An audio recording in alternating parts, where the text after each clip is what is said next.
ዛሬ ጀላችሁ የመጣው ታሪክ የኦስማን ቤ ኦስማን ጋዚን ታሪክ ነው። ኦስማን ጋዚ ምንም እኮ ጀግንነቱ እኮ ጥያቄ የለውም። ምንድነው ኦስማን ኦቶማን ቱርኪሽ የሚባለው ኦቶማን ኢምፓየርን የገነባው እሱ ነው።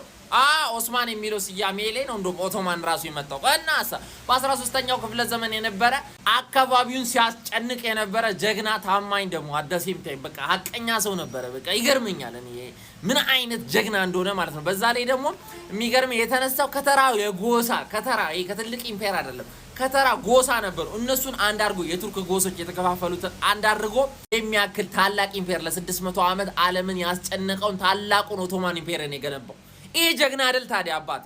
ቤዛንታይን ኢምፓየር ሲመጣ መጣ ነው የሚሉት ወስዶ ሰጠት ነው የሚያደርጋቸው። በቃ ሰጠት በቃ ውስጣቸው ነው ማለት ግድግዳ ጋር ወስዶ ለጥፍ ሞንጎሎችን ራሱ አንዳንዴ ሲያስቀየማቸው ታይቷል እኮ እናሳ በተለይ በትንሽ ጦር ነው ብዙ ጦር የሚያሸንፈው። በዛ ላይ ደግሞ በጣም ስትራቴጂክ ነው። ከዛ በፊት ግን የዛሬው ስፖንሰራችን ኤምዲ ኮንስትራክሽን ኤንድ ፊኒሺንግ ትሬኒንግ ሴንተር ነው።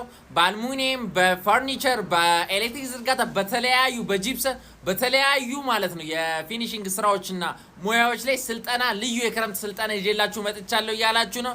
ሂዱና ተማሩ። ሙያ ነው የሚያዋጣው በዚህ ሰዓት ማለት ነው። አራሻቸውን ስልክ ቁጥራቸውን ከስራ አስቀምጬላችኋለሁ።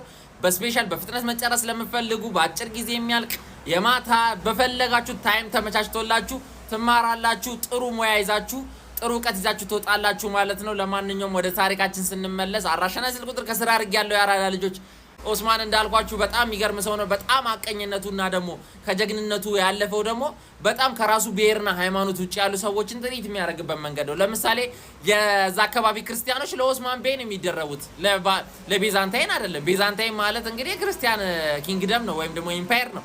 ነገር ግን ለእሱን የሚደረቡት ኦስምሽ ነው የሚሉት። በቃ ኦስምሽ ይሻለናል እኛ እኮ ኦስምሽ ፈዋ እንኳን ይሰጣናል። በዛ ላይ ደግሞ እኮ ግብሩ እኮ ትንሽ ነው የሚሉት። ግብሩ ትንሽ እኛ እኮ ሳታው ጨረሱን እኮ ምናምን ብለው ኢቭን ለሱ ላይ ይሰልሉል ነበር። ከሃይማኖታቸውና ከብሔራቸው ውጪ ላለው ለኦስማን ቤ ይሰልሉል ነበር የዛ የክርስቲያኖቹ ወገኖች ማለት ነውና በዚህ ደረጃ ደስ የሚል ካራክተር ያለው ጀግና አዋጊ ፈረስ በጣም ጎበዝ ፈረሰኛ ጎበዝ ፋይተር ነበረ እና ያው 27 ዓመት ኦቶማን ኢምፓየርን ከመሰረተ በኋላ ከ27 ዓመት ከመራ በኋላ ለልጁ አስተላልፎ ሞቷል። በአሜባም ይሁን በምንም ሞቷል። ምን አሁን አሜባ ነው ምናምን የሚለው ነገር ሳንገባ ሞቷል። ለማንኛውም